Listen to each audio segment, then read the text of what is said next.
Welcome to Starkey Soundbites. I'm your host, Dave Fabry, Starkey's Chief Innovation Officer.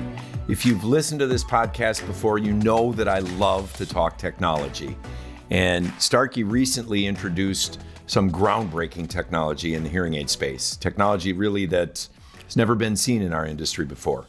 And there's no one better to speak on that topic than our CTO, Dr. Achin Bhowmick, who's my friend, my colleague, and importantly, my boss. So I'll be on my best behavior, Achin, for the next little bit here. But welcome back to Starkey Soundbites. It's always great to talk to you, Dave, and share our exchanges with our audience. Indeed. And, this has really been a long time in the coming. Yes. You joined Starkey in 2017. August of 2017. And really, almost in secret, began working on what is now known as Genesis AI at that time. And we kept it quiet up until now. Yeah. So let's go back to the beginning then. Right. When Brandon Swalich, Starkey's CEO and president, had discussions about bringing your industry knowledge coming in from your past experience at Intel, heading up the perceptual computing division, and then you took this turn in your career to join our space, and I can tell you personally, I'm very glad that you did. Talk a little bit from ground zero, how it is that you began on this. Thank you very much for the amazing setup here. So I think if we go back to the vision, it was very clear by the time I learned enough about what hearing aids are, sitting by the feet of Mr. Austin, talking with Brandon, you, and other colleagues, listening to customers and patients, it was very clear there was an opportunity to significantly improve the experience with these devices. Collectively as an industry, we were not where we could be. And it required us to build a product grounds up with just reimagining the devices inside out, from its architecture, design, the processor chips, the signal processing algorithms, the mobile app that patients use it for controlling, the way the professionals fit these devices with the fitting software, the whole thing. All new everything. Right. So it does feel like a long time, 5 years in the making. But given the magnitude, I would say even the audacity of the technical targets we set for this grounds up redesigned product with everything new. So when you say everything new, it's not a marketing buzzword here. The processor was built grounds up, and it takes time to develop a processor that's custom built for the kind of experience we're delivering with Genesis, which we're going to talk about, to developing new paradigms of sound processing algorithms. Additive compression system. We'll talk about that. Yeah. Packing it all into an industrial design that should all be proud about. Extremely comfortable to wear, pushing the patient experience higher. Grounds up built mobile application that's so intuitive to use, and fitting experience we're going to talk about. So looking back 5 years is a long time, but that's just how long it takes to build a product of this magnitude. Absolutely. I mean, I don't think you mentioned the receiver cable on the RICs is new. It's still a snap fit that I thought our 6-pin receiver snap fit was the best connector in the industry. Right. This one's better than that. The best gets better. And significantly better. The use and the durability of that, the pliability of the receiver cable, we left no stone unturned in this. And so let's talk a little bit. Now, we just had the launch, and in that we sort of hit the high points, But now sometimes you get to go into the weeds, and I can't think of a better person to do that with and a better place to do that than on this Soundbites podcast. So let's talk about deep neural networks. Sure. Your expertise in this area is legendary, coming from Intel, and your use of that in the visual spectrum and then now in the audio space. Unpack a little bit for the professional. Right. Keep in mind, this podcast is designed for hearing care professionals. Why should they care about a deep neural network and a hearing aid? It's a great place to start. So all of the hoopla and excitement around AI, deep learning or deep neural network being a branch of AI, what people should care about it, because it changes the experience with the technology and the product. In the domain that I like to often bring an example from is autonomous car. When that works, there's still work to be done to bring it to everybody. Just imagine having just to sit back and relax and the car takes you where you want to go. It changes the experience when it works. In our domain, we are, of course, at the forefront, given in the last 5 years of work, on developing and deploying AI and deep neural network for hearing applications. In the old days, the engineers had to handcraft specific type of settings and algorithmic tweaks to make that device behave well as we go about our daily lives. From having a conversation with you, to walking through the noisy cafeteria, to walking out into the street where cars are honking and there's wind blowing. The world throws at you all these very complex acoustic environments, and the device has to learn to deal with it.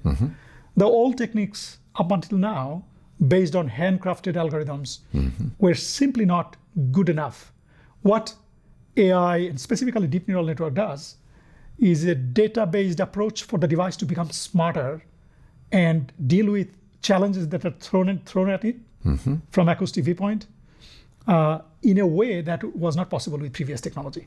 So essentially, you take this neural network, and to general audience, I like to explain that as mimicking the circuit that you have in your cerebral cortex of the brain. Brain is an amazing computational system. In fact, the most amazing computational system that we know of. At its core, not to offend the neuroscientists, the way the computational equivalent description of it is relatively simple. You have a network of neurons that are heavily interconnected and then learn from the information that is thrown at it. When a kid is learning to recognize language, they're basically training that neural network. Copying a page from biology, the technology equivalent of that is a deep neural network built into the device. Well, there are two ways of doing it. One, you could just build it in a software, which is what most people have done so far.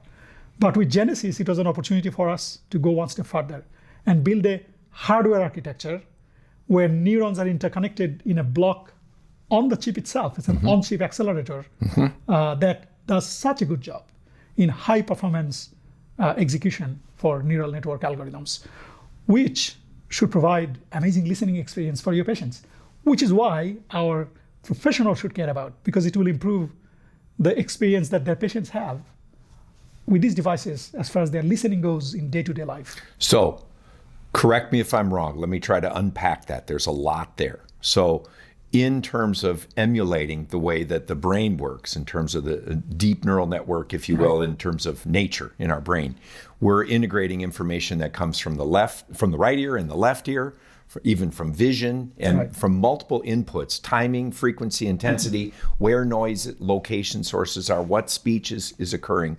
And the brain is taking all of that in and is capable of using the ears as sensors and submitting that, and then sorting out speech usually is the most salient target that we want to hear.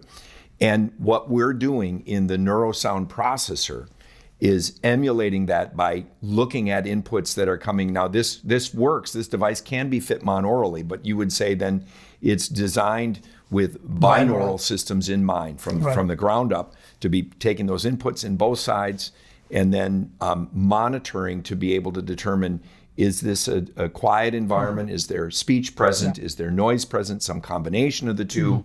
Where are the noise sources, et cetera? And what it takes more than anything is an insanely fast processor, I would imagine, to be able to take all that input in. Can you talk a little bit about the engine that the Neurosound processor has on this new chipset?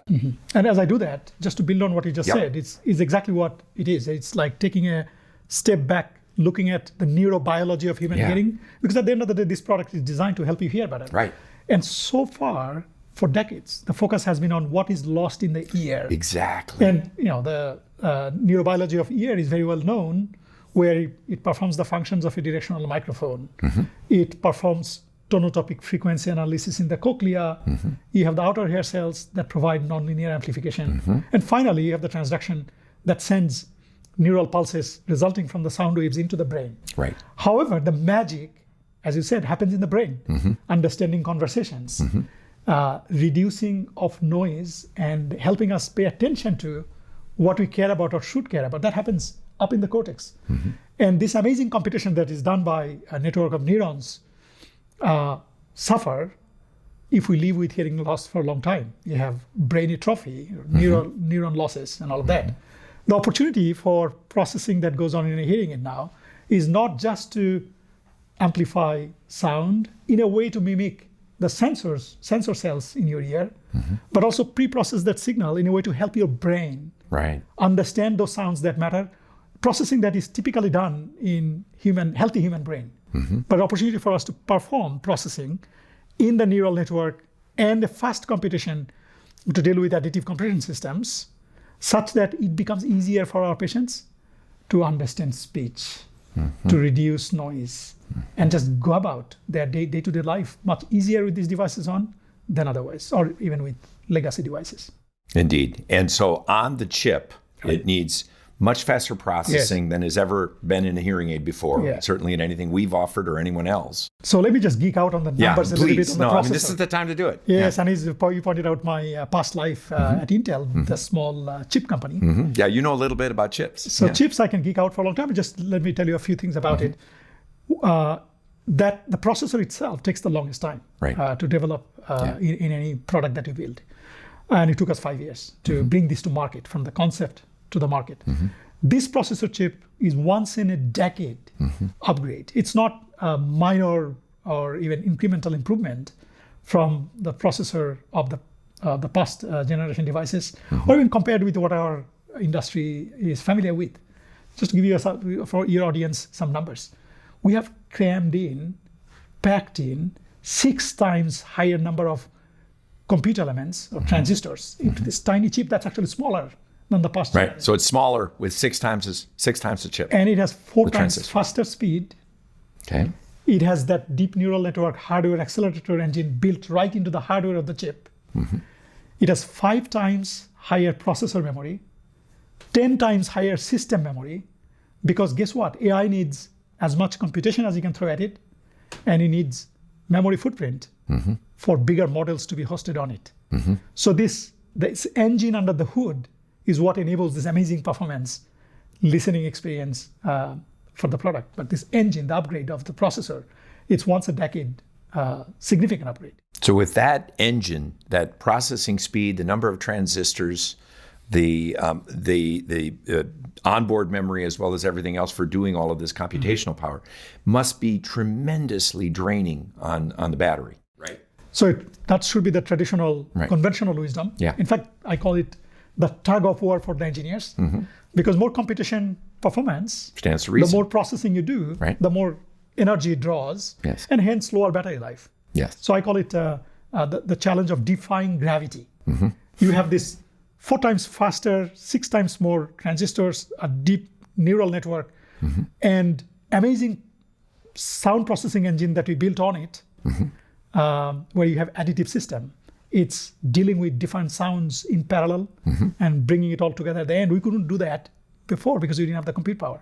So what does it do to the current draw and battery life? Should we be just preserving the battery life? I mean, that'd be a great fit.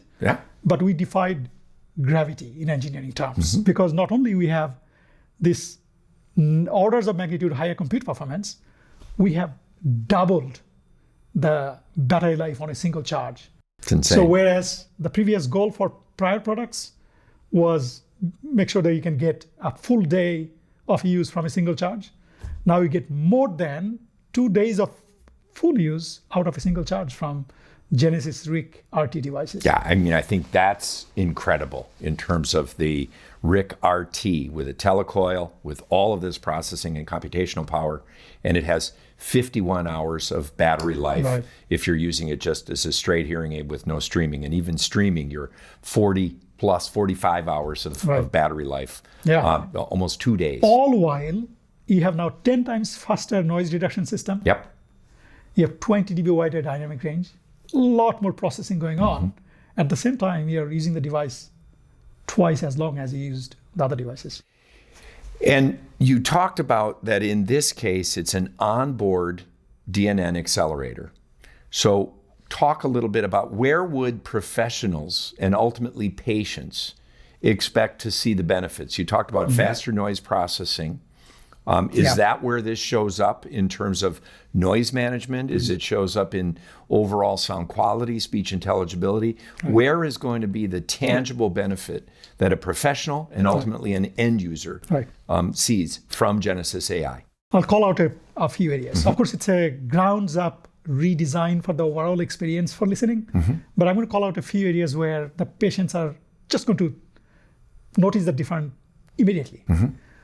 The listening experience in soft sounds, they will just appreciate how quiet and reduced noise in relatively quiet environments. That's why we spend most of our times in your quiet studying. Yeah, and I'll tell you that I've worked with patients on this product and fitting them, and even those who'd been fitted with Evolve AI. One patient, I asked him if he wanted me, if he was willing to try Genesis as we were developing, and he said, sure, I'll try it, but I can't imagine how you're going to give me anything that's better. Right. And in the frame of spontaneous user acceptance, I put him on them, programmed him, and we were in a quiet room when we did, and he said, right off the bat, this sounds more clear. Yeah. It's quiet. He said, I'm hearing every word clearly. And I know everyone says when they introduce new products that's the case. Yeah. But I'm telling you, this is a tough sell. They'll forget that they're wearing the device. Yeah. So that the secondary place they will see the benefit, and this is all stemming from the wide dynamic range and seamless processing of sound with additive compression system that deals different sounds of different response times. Yep. They should feel reduced listening effort in noisy environment, in understanding conversation and speech in difficult environments. They will feel the difference there. So from the softest sounds of life to noisy environments where you could get every help you can in understanding speech, they should feel the difference from the prior generation products and from other products in the market. Yeah, and we're going to talk about this over the next several podcasts. If we don't get through everything that we intend to today, we'll have you back. Dr. Sarah Burdak is going to come back and talk a little bit about the clinical outcomes.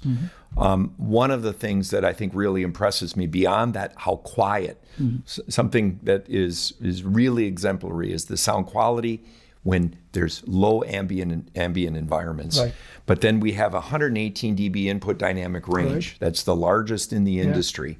And as you said, it's processing those very soft sounds, keeping loud sounds from reaching an uncomfortable level when programmed by a professional, and then delivering that sound quality throughout all of that range using this additive compression system that uses different time constants and different attributes for transients versus steady state noise, and really enabling the hearing aid user to make the maximum use of their residual dynamic range, the residual auditory area. Right.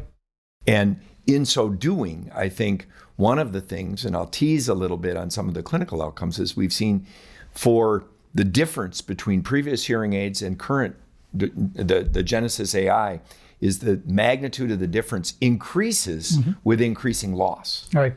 And I think it's really because of this processing that is emulating, enabling, as you say, enabling them to make every use of their remaining hair cells and the brain. So we are taking on some of the processing tasks that their healthy brain would have done, but they unfortunately don't have that between the ear and brain. And offloading that, and that translates into ease of listening. And also just the crunchiness, the speed of processing, 10 times faster noise reduction. So before you feel it, it's gone. And then the wider dynamic range that you're talking about, 40% lower noise floor. Right. And people are going to feel that. Look, and in our industry, others have used training, using a deep neural network for training of the devices. Right. But as you said, this is an onboard accelerator that we're using, and Edge Mode Plus. Now, is that an example when people have said, well, Edge Mode is pretty good for those patients who get into challenging listening situations and can either double tap or button press in an app to activate an Edge Mode acoustic analysis in a challenging environment. Edge Mode Plus is incorporating elements of DNN already, correct? Yes.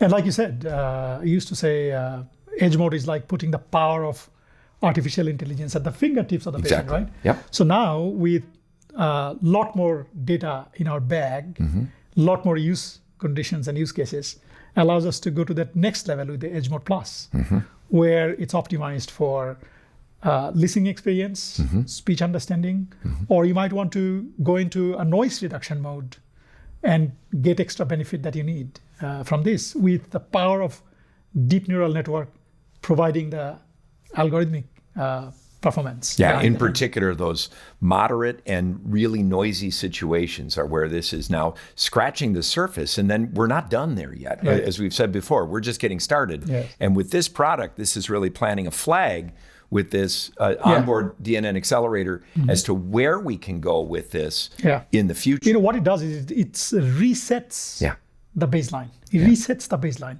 It's almost like every time you have a breakthrough technology, it resets previous baseline. When vacuum tubes used to be the devices powering your electronic devices, when transistor came, it reset. Right. So from single digit to tens and hundreds of vacuum tubes, now you have billions of transistors on the chip.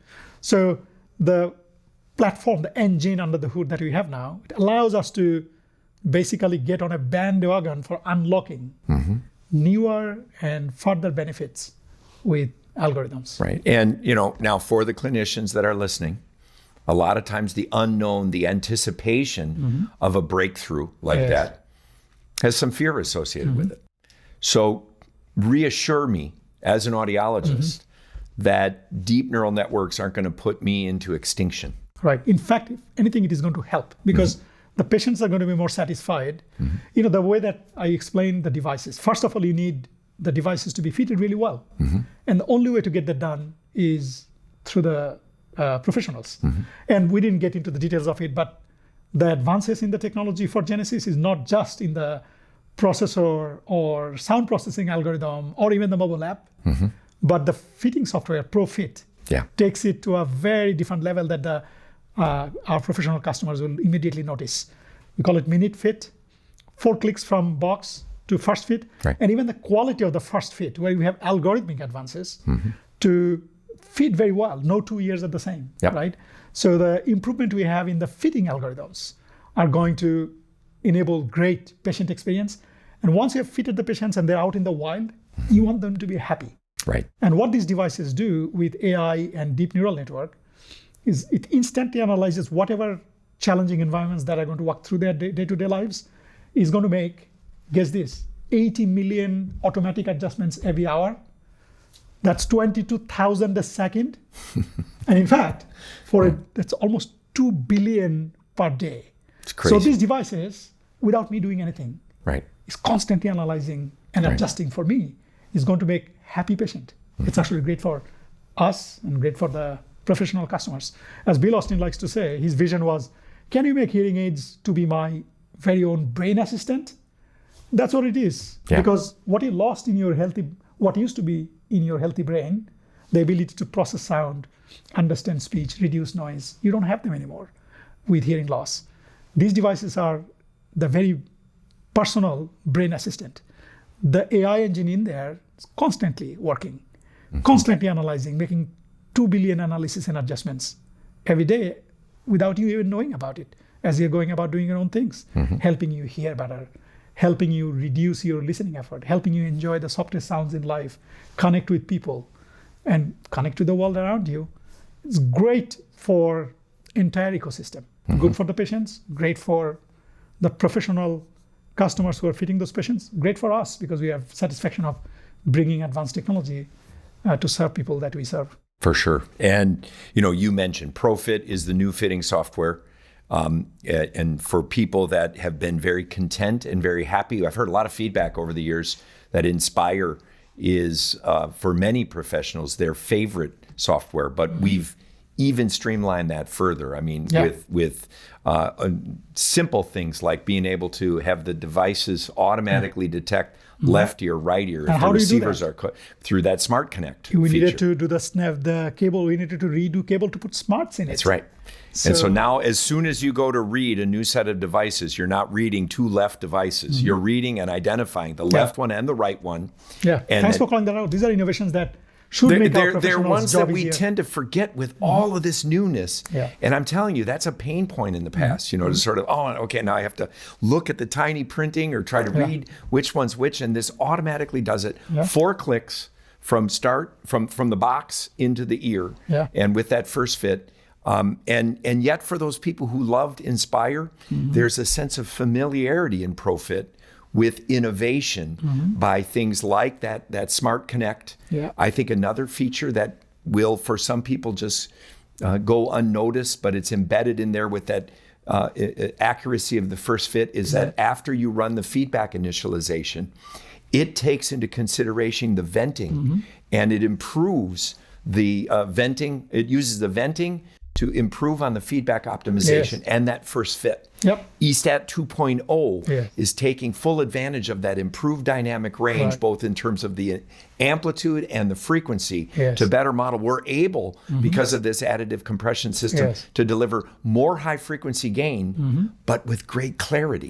When some people are going to say, oh no, they're going more high frequencies, that's going to sound harsh. Not we here. didn't hear that. And also talking about the professional benefits. Yeah.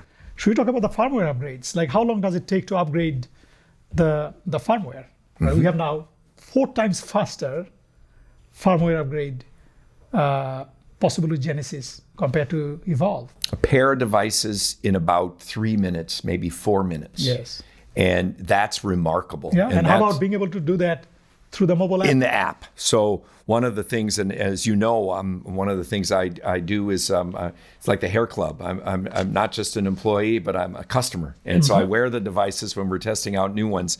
And one of the cool things is in the radial dial under My Hearing, you come in there and you look at my settings about my hearing aids, and it tells me whether the firmware is up to date or not. Yeah. If it's not up to date, I can do a firmware update within the app myself as the end user. That's convenience for me and for the professional. For the first time I can do that, and it updates the firmware in just minutes. Yes. Many clinicians will prefer to use that as an opportunity to have the patient come back in, explain to them what the new features are that are going to come along with the firmware, and they may want to control that. But for people like me that are maybe a little more tech savvy, I want to have the convenience to get access to those features as soon as they're pushed out. And so it again, we're finding this balance for that from the minute fit from the box to the ear in 4 clicks, but yet I'll still, as a professional, have access to the 24 channels on the premium product. And for soft, moderate, loud inputs plus MPO, I can go in and get under the hood and tweak all I want, but I don't have to. Yes. Same on the end user side. Edge mode now offers that same easy button, if you will, that I can go into edge mode and just click one button. It'll do an analysis in an environment. But notice that I have 2 additional features now that allow me to optimize for speech audibility and clarity and to take advantage of that additional noise management, that more aggressive noise management.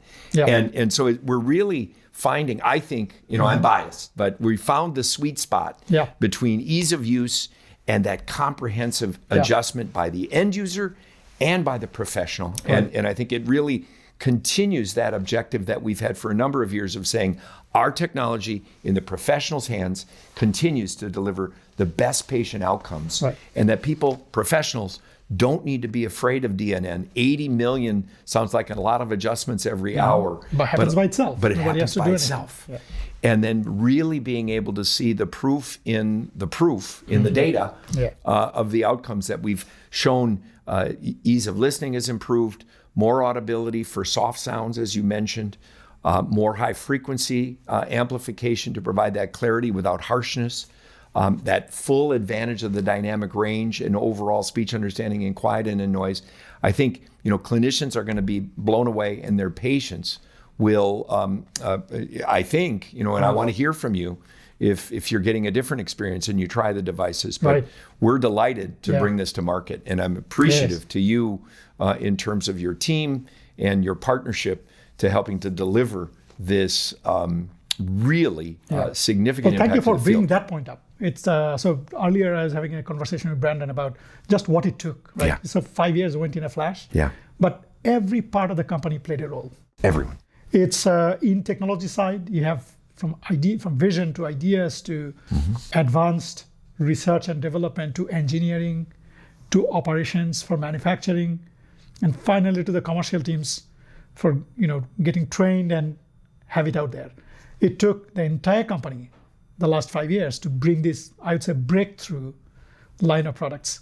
Yeah, and my home is the R&D group, and I think there isn't a person in R&D who wasn't involved in some way or another. It's a massive project. Massive effort. I think we had over 200 patent submissions since 2017, many of which pertain directly to this product. We still have some of the features that we introduced back with Livio and continued in Edge and Evolve with physical activity tracking, but also continuing to make these devices smarter. Now we've doubled the activity classification so that the device, in the old days, I'd get on the elliptical trainer as I do most mornings, and it would say that I got steps, and it would say that I got some exercise. But now it can differentiate between running, between standing, of course, laying down even, riding a bicycle, all aerobic activity, all of that is automatically detected and chronicled in the app for those people who want to record it. Continues to have the life-saving fall detection feature. And we happen to have the only device in the industry that saves patients' lives if they fail. And send alert to their loved ones. And all within, we highlighted a little bit of the My Starkey app. We'll have more opportunity to go into this in greater detail in the future. But I think just, there's so much to talk about. But within the My Starkey app, the user interface puts all of the most common adjustments front and center, so that now you just have the radios for Edge mode, program, My Hearing, which is, as I said, where it is that you go in and look to see if you need a firmware update. Volume control adjustments. Even most people are going to turn the volume up and down in the two ears because the professional has set it up to be balanced. But I can still override that and go in just underneath the hood and see that. But everything is right here. All the controls are very here. Simple and intuitive interface. And while the program, for somebody that suffered lifelong visual challenges, the nice thing is I can just swipe and it will change from memory to memory, and I get the audio prompt in my ear, changes the color.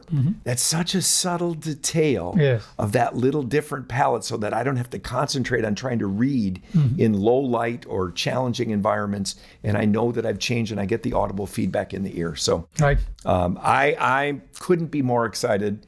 I know how passionate you are in leading the team through this. I thank the entire team at Starkey, from R&D to marketing to sales to operations to everyone that's making this happen. And can't wait to see what the market thinks. It's a big moment, and congratulations. Thank you very much. And for those people who listen to the Soundbites podcast, if you enjoyed this, please like it. If you hit subscribe, you'll be sure not to miss a single episode in the future. I know we'll have you back to talk more about this because we're just getting started with this. And I can't wait to see where we're going next. I can't share everything because, as I said, the R&D part of me wants to tell everyone about and shout from the mountaintops, but we have a lot of other things that are coming out in the future that we know that the patients are going to like. So thank you, Achin, for what you do. Thank you for being here to share and nerd out with me a little bit today on this podcast, and I look forward to seeing you again. Thank you, Dave.